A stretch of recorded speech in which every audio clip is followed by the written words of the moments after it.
আইনজীবীদেরকে মানুষ ভারী ভাড়া দেয় না, কারণ তারা বাড়ি ভাড়া দিতে পারে না।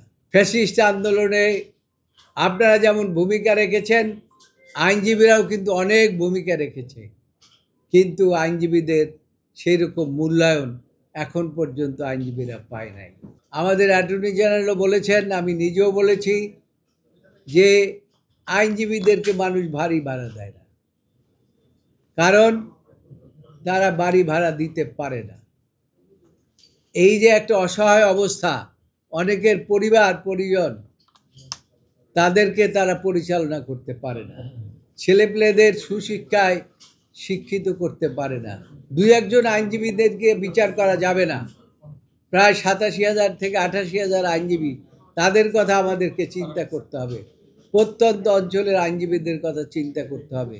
সেই জন্যই আমরা প্রাথমিকভাবে একটা চিঠি লিখেছিলাম এবং সেই চিঠির উত্তর আমরা এখন পর্যন্ত সরকারের কাছে পাই নাই।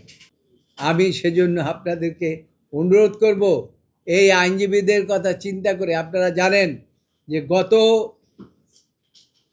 ফ্যাসিস্ট আন্দোলনে আপনারা যেমন ভূমিকা রেখেছেন, আইনজীবীরাও কিন্তু অনেক ভূমিকা রেখেছে, কিন্তু আইনজীবীদের সেই রকম মূল্যায়ন এখন পর্যন্ত আইনজীবীরা পায় নাই।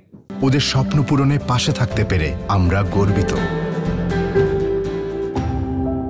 যদি আইনজীবীরা যদি রাস্তায় না নামতো, যেমন একবার হুসাইন মোহাম্মদ এরশাদের আন্দোলনের সময় আমাদের ব্যারিস্টার ইশতাক আহমদ সাহেব বলেছিলেন যে আইনজীবীরা কালো কোট গায়ে দিয়ে যেদিন মাঠে নামবে, সেদিন আর কোনো সরকার থাকতে পারবে না, এবং হয়েছিল সেটা আপনাদের অনেকের মনে আছে।